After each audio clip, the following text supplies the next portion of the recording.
I hope you all are well and fine. હવે બધા એકદમ મસ્ત મજામાં હશો અને આ લેક્ચર જોતા હશો. સ્ટાર્ટ કરીએ છીએ આપણું આગળનું સેશન કેમિસ્ટ્રીમાં. તો આપણે ચેપ્ટર નંબર 7 સ્ટાર્ટ કરેલું હોય પી બ્લોક એલિમેન્ટ પી વિભાગના તત્વો, રાઈટ? અને એમાં આગળના લેક્ચરમાં આપણે પહેલો લેક્ચર જે બનાવ્યો એમાં પહેલા લેક્ચરમાં આપણે એવું કીધું કે બધા જે સામાન્ય ગુણધર્મો છે, રાઈટ, આયનીકરણ, એન્થાલ્પી, ઇલેક્ટ્રોન પ્રાપ્તિ, એન્થાલ્પી, આ બધા સામાન્ય ગુણધર્મો બધા જ સમૂહ માટે જે કોમન છે એ કઈ રીતના હોય છે, રાઈટ? તો એ સામાન્ય ગુણધર્મોની વાત, પી વિભાગની સામાન્ય ઇલેક્ટ્રોન રચનાની વાત, પી વિભાગમાં કયા સમૂહ આવે છે એ વાત, પી વિભાગના તત્વો કયા તત્વોને પી વિભાગનું તત્વ કહેવાય, એનું બધું આપણે સામાન્ય વાતો જોઈ લીધી છે. આજે આપણે સ્ટાર્ટ કરવા જઈ રહ્યા છીએ જે આપણે પી વિભાગના પાર્ટ 2 એટલે કે આ ચેપ્ટરમાં એટલે કે 12માના આ ચેપ્ટરમાં આપણે જે ચાર સમૂહ જોવાના છે 15, 16, 17, 18 એમાંથી 15મો સમૂહ નંબર 15, રાઈટ? જો આ 15, 16, 17 અને 18 એ ચારે ચારના સ્પેસિફિક નામ છે, રાઈટ? 15મા સમૂહને આપણે નિક્ટોજન્સ કહીએ છીએ, નિક્ટોજન, રાઈટ? 16મા સમૂહને ચાલ્કોજન કહીએ છીએ, 17મા સમૂહને આપણે હેલોજન કહીએ છીએ અને 18મા સમૂહ તમને ખબર છે કે ઉમદા વાયુ સમૂહ અથવા તો ઇનર્ટ ગેસ સમૂહ તરીકે ઓળખાય છે. તો ચારે ચાર સમૂહના સ્પેસિફિક નામ છે.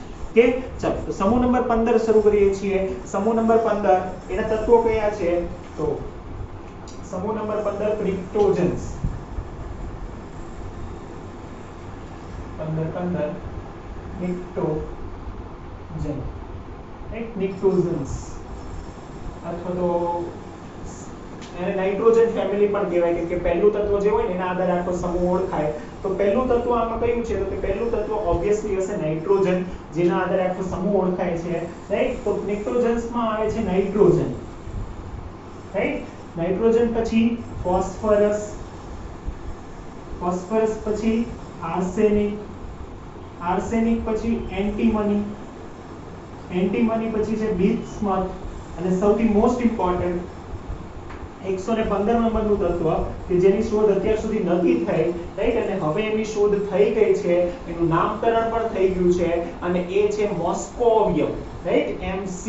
ઓલમોસ્ટ બધા તત્વોની શોધ થઈ ગઈ છે અને એમાં છેલ્લું જે તત્વ છે એ પણ સાંસ્કૃતિક તત્વ છે મોસ્કોવિયમ. તો આનું નામ ખાલી તમારે બધાના નામ લખી દઈએ, ચાલો, રાઈટ? ચાલો તો પહેલું આપણે કીધું નાઇટ્રોજન, બધાને આવડે આનું નામ, રાઈટ? ફોસ્ફરસ, આર્સેનિક,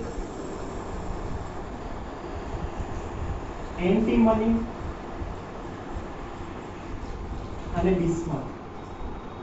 અને સૌથી મોસ્ટ ઇમ્પોર્ટન્ટ 115 નંબરનું રેડિયો સક્રિય તત્વ છેલ્લે તરફ નીચેના જેટલા તત્વો છે ને, રાઈટ? અણુયુરેનિયમ તત્વો એટલે 92 પછીના મોસ્ટ ઓફ બધા તત્વો રેડિયો સક્રિય છે, રાઈટ? થોરિયમ થી માંડીને બધા તત્વો એટલે 115 નંબરનું તત્વ પણ રેડિયો સક્રિય છે અને સંશ્લેષિત છે, લેબોરેટરીમાં જ બને અને માઇક્રોગ્રામ જેટલું જ બને, બહુ ભરી ભરી બને નહીં. તો આ છે મોસ્કોવિયમ,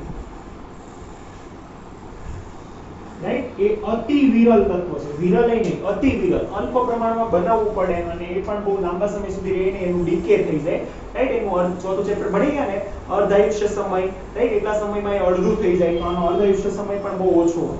કે તો રેડિયો સક્રિય છે. આનું કેમિસ્ટ્રી આપણને બહુ ખબર નથી, એનો સ્વભાવ કેવો છે, એની ઇલેક્ટ્રોન રચના આપણે કાઢી શકીએ છીએ, બીજું વિશેષ આપણને ખબર નથી, રાઈટ? તો આપણે અહીંયા સુધીના તત્વોની વાત કરીશું, રાઈટ? મોસ્કોવિયમની પણ આપણે થોડી વાત કરીએ, ચાલો. તો ઉપરના બે જે તત્વો છે નાઇટ્રોજન અને ફોસ્ફરસ એ કયા તત્વો છે? તો કે આ બંને તત્વો છે અધાતુ તત્વો, રાઈટ? હમણાં જ આપણે જોયું તો યાદ કરો, આપણે એવું કીધું હતું કે સમૂહમાં ઉપરથી નીચે તરફ જઈએ ધાતુ ગુણધર્મ વધે, રાઈટ? તો આ તત્વો અધાતુ છે, જ્યારે વચ્ચેના બે તત્વો છે આર્સેનિક અને એન્ટીમની, Sb, જો એની સંજ્ઞા ખાસ યાદ રાખીશું Sb, આ બંને તત્વો એ અર્ધ ધાતુ છે. અને છેલ્લા બે તત્વો છે મોસ્કોવિયમ અને બિસ્મથ, રાઈટ? એ બંને તત્વો ધાતુ તત્વો છે, આ ધાતુઓ છે, રાઈટ? આ છે રેડિયો સક્રિય એટલે કે છે રેડિયો એક્ટિવ મેટલ પણ છે તો ધાતુ જ તે, રાઈટ? એટલે ધાતુ તત્વો છે. તો બધા જો આ એક જ સમૂહની અંદર બધું જ આવે છે, ધાતુય છે, અધાતુય છે, અર્ધધાતુય છે, રાઈટ? તો આ રીતે આપણે કહીશું, આમ બધું આવ્યું છે, રાઈટ? બીજું સમૂહ નંબર 15 એની આપણે ઇલેક્ટ્રોન રચના પણ સાથે સાથે કહી દઈએ કે ઇલેક્ટ્રોન રચના શું થાય? તો કે એની ઇલેક્ટ્રોન રચના થાય,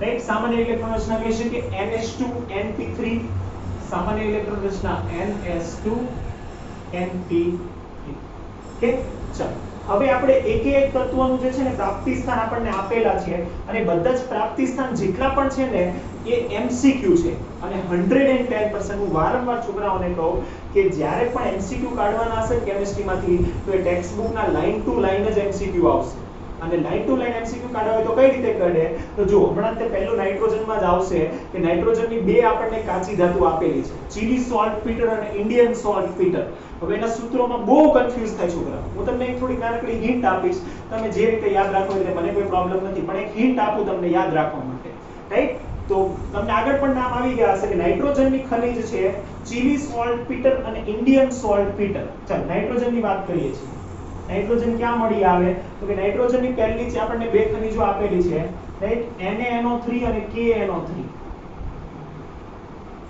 NaNO3 and KNO3 K capital KNO3 right આ છે સોડિયમ નાઇટ્રેટ અને આ છે potassium nitrate ATE nitrate NO3- right જો હવે આને કહેવાય ચીલી સોલ્ટ પીટર નામ ખૂબ ઇમ્પોર્ટન્ટ છે નામ જ પૂછાશે right identify which of the following is a Indian salt peter and which of the following is a chili salt peter તો આ બંનેના નામ ખૂબ યાદ રાખવા જરૂરી છે આને આપણે કહીશું ચીલી સોલ્ટ પીટર અને આપણે કહીશું ઇન્ડિયન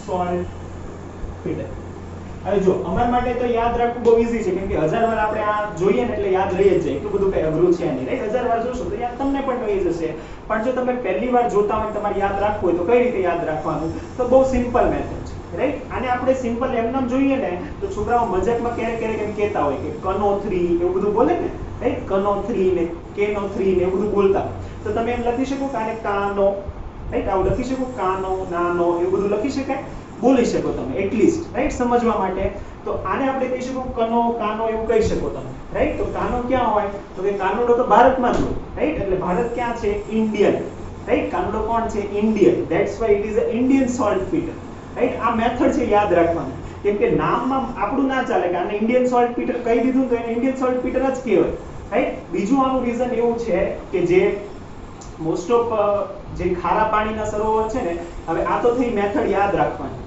રાઈટ પણ આને ઇન્ડિયન સોલ્ટ પીટર શા માટે કહેવાય એવું તમને કહું કે ખારા પાણીના જેટલા સરોવર છે ને આપણે રાજસ્થાનમાં છે સાંભર સરોવર સાંભર રાઈટ જે ઢોસામાં સાંભર આવે ને એને સાંભર સરોવર છે એ સાંભર સરોવર જે છે ને એનું પાણી ખારું છે અને એની અંદર જે આયનોનું પ્રમાણ છે ને એમાં KNO3 એઝ અ સોલ્ટ છે રાઈટ એટલે ઇન્ડિયામાં મળી આવતા ઘણા બધા મોસ્ટ ઓફ જે ખારા પાણીના સરોવરો છે ને એની અંદર KNO3 એઝ અ સોલ્ટ છે રાઈટ આ એક પ્રકારનું મીઠું છે KNO3 આ બધા એક પ્રકારના મીઠું છે રાઈટ એટલે KNO3 એ એક પ્રકારનો સોલ્ટ છે જે એમાંથી મળી આવે છે એટલા માટે એ છે Indian salt Peter it is named after Indian salt Peter right તો એ એની સ્ટોરી છે અને આપણો કાનો ઇન્ડિયન છે એટલા માટે KNO3 ઇન્ડિયન સોલ્ટ પીટર છે જે રીતે તમારે યાદ રાખવું એ રીતે પણ યાદ રહેવું જોઈએ આ MCQ માં 110% આવશે ફાઇન ચાલો બીજું આપણને આપેલું છે કે નાઇટ્રોજન ક્યાં હોય તો કે નાઇટ્રોજનની સૌથી વધારે જે જરૂર છે ને એ છે વનસ્પતિની રાઈટ વનસ્પતિની તો કે વનસ્પતિ સૃષ્ટિમાં જે પ્રોટીન હોય અથવા પ્રાણી સૃષ્ટિમાં પણ જે પ્રોટીન છે એનો એક ઘટક તરીકે નાઇટ્રોજન હોય તો આપણે યાદ રાખીશું વનસ્પતિ અને પ્રાણી પ્રોટીન રાઈટ કેમ કે વનસ્પતિને તમને ખબર ને એમોનિયા આપે યુરિયા આપે આ બધા શા માટે કેમ કે વનસ્પતિને નાઇટ્રોજન પણ જોઈએ તમને ખબર હોય તો વનસ્પતિનું જે ખાતર હોય એને કહેવાય NPK રાઈટ N એમાં પહેલું છે N નાઇટ્રોજન એટલે એને જરૂર વનસ્પતિને આની જરૂર વધારે છે એટલે પહેલા જ તે આપણને આપેલું છે કે નાઇટ્રોજન બીજે ક્યાં હોય તો કે વનસ્પતિ અને પ્રાણીજ પ્રોટીનમાં વનસ્પતિ અને પ્રાણીજ પ્રોટીનના એક ઘટક તરીકે નાઇટ્રોજન મળી આવે તો આ એટલી જગ્યાએ આપણને નાઇટ્રોજન મળી શકે છે ચાલો વાત કરીએ છીએ ફોસ્ફરસની હવે જો પાછો MCQ મોસ્ટ ઇમ્પોર્ટન્ટ આ તો 100 હું આ સેમ MCQ હું તમને પાછો પૂછીશ જ્યારે 17 નો સમૂહ ચલાવશું ત્યારે રાઈટ ખૂબ જ વેરી ઇમ્પોર્ટન્ટ છે કે ફોસ્ફરસ માટેની એક ખનિજ આપેલી છે એ છે એપેટાઇટ ખનિજ રાઈટ એપેટાઇટ નું સામાન્ય રીતે સૂત્ર શું થાય તો કે એપેટાઇટ ખનિજનું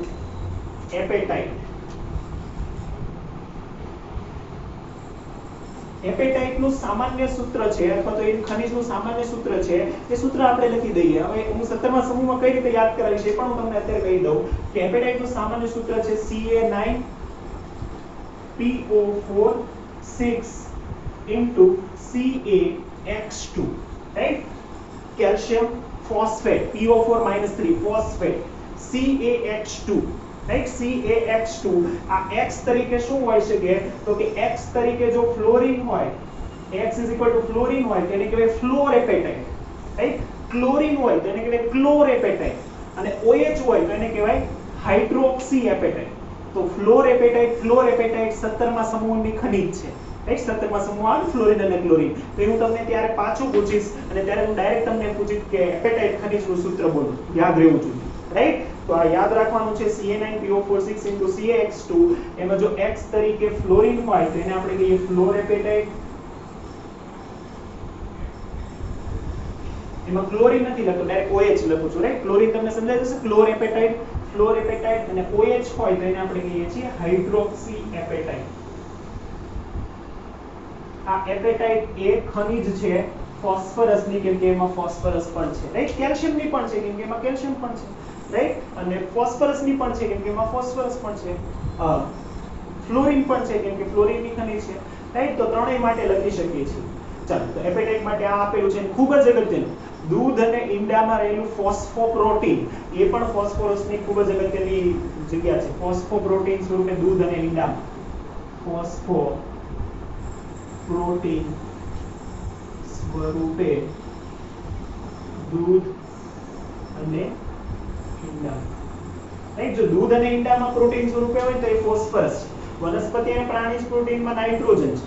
તો અહીંયા કન્ફ્યુઝ નહીં થતા. હજી તો આ પહેલો 15મો સમૂહ છે, રાઈટ? બધા જ સમૂહના એ રીતના અલગ અલગ રીતના હશે, તો આ થોડું યાદ રાખવું પડશે, રાઈટ? અને આ યાદ રાખીશું તો વ્યવસ્થિત રીતે યાદ રહેશે. ચાલો આપણે આને અલગ કરી દઈએ થોડું, કેમ કે અહીંયા ભેગું થઈ જાય છે. ઓકે, આ એપેટાઇટ અને આ બંને કોના માટે છે તો કે આ બંને છે ફોસ્ફરસ માટે, રાઈટ? ફોસ્ફરસ.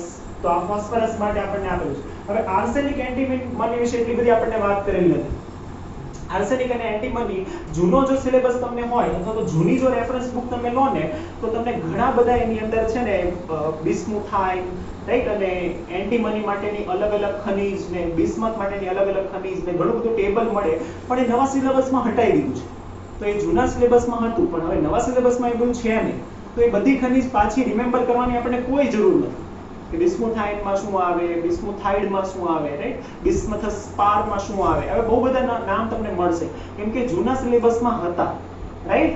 તો એ જે ખનિજો છે એ આર્સેનિક, એન્ટીમની અને બિસ્મથની ખનિજો, એ ખનિજો આપણને નવા સિલેબસમાં નથી આપી.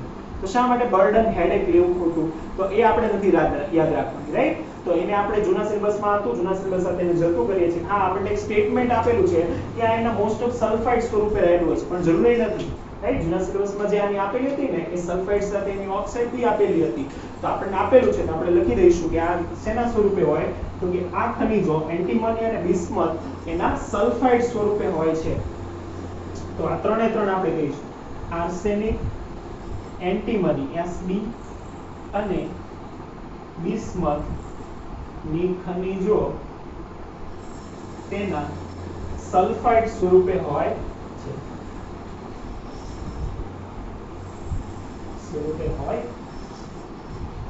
તો એ આપણે યાદ રાખીશું. અને છેલ્લું તત્વ છે મોસ્કોવિયમ. હવે એ રેડિયો સક્રિય તત્વ છે.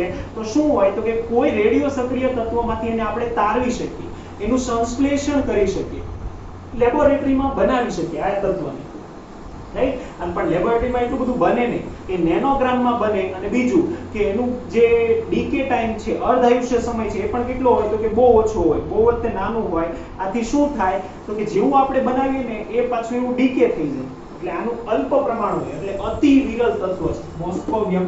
અતિ વિરલ અને રેડિયો સક્રિય તત્વ છે. અને રેડિયો સક્રિય તત્વ હોય તો એ બનાવવું પણ અઘરું, રાઈટ? બનાવવું અઘરું એટલું જ તેનામાંથી બધું સંશ્લેષણ એને જાળવવું પણ એટલું અઘરું, રાઈટ?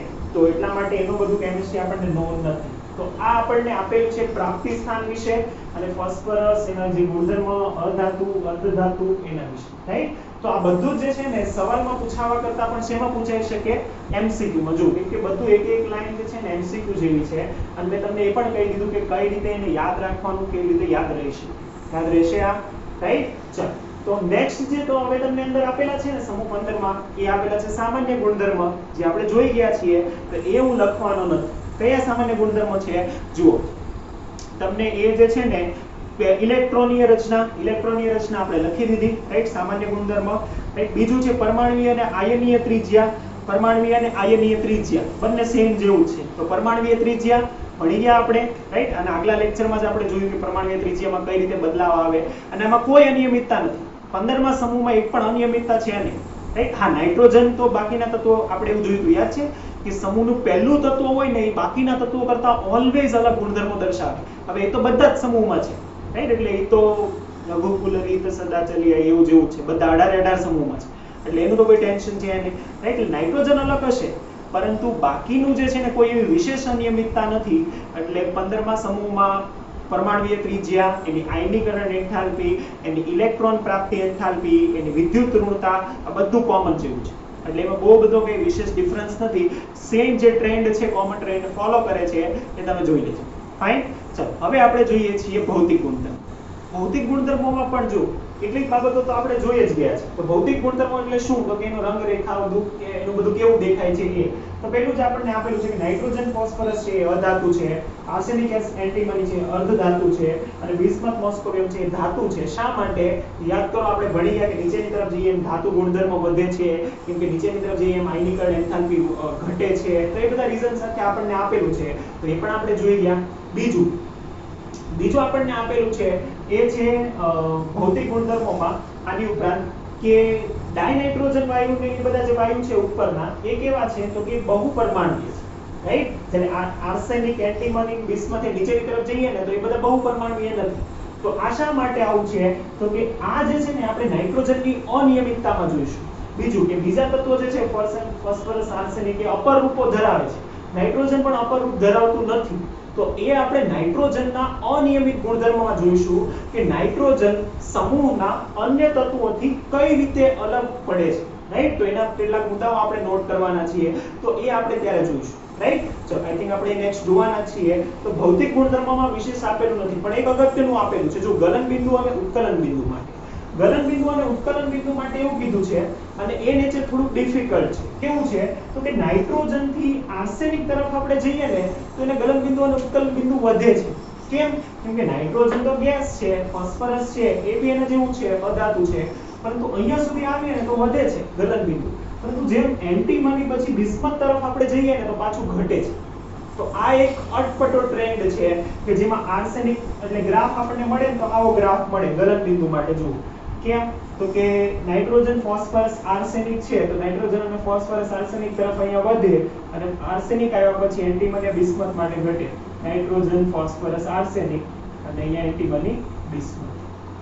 તો આ રીતનો ગ્રાફ આપણને મળે. કેમ? કેમ કે આ રીતનો આપણને ટ્રેન્ડ આપેલો છે એટલા માટે. તો આ એક છે, થોડુંક યાદ રાખીશું, આપણને પણ પૂછાવા જેવું છે એમ. તો ભૌતિક ગુણધર્મોમાં વિશેષ નથી. એટલે ભૌતિક ગુણધર્મો જ્યારે આપણે કહીએ ને તો એ જ સમજવાનું કે જે એના આપણે ઇલેક્ટ્રોન પ્રાપ્તિ, એન્થાલ્પી, વિદ્યુત ઋણતા, ધાત્વિક ગુણધર્મો કહીએ છીએ એને જ આપણે ભૌતિક ગુણધર્મો માનવાના છે, રાઈટ. ચાલો તો ભૌતિક ગુણધર્મો પણ આપણે કરીએ છીએ પૂરા. નેક્સ્ટ આપણે જોઈએ છીએ અને એ છે એના રાસાયણિક ગુણધર્મો. ખૂબ જ અગત્યનું, હવે મોસ્ટ ઇમ્પોર્ટન્ટ સ્ટાર્ટ થાય છે રાસાયણિક ગુણધર્મો અને એની પ્રતિક્રિયાત્મકતા. રાસાયણિક ગુણધર્મોમાં આપણે બે વસ્તુ જોઈશું, અને એ છે ઓક્સિડેશન અવસ્થા અને નાઇટ્રોજનની અનિયમિતતા. ચાલો લિસ્ટ કરીએ. કે અગત્યનું છે, તમે આઈ થિંક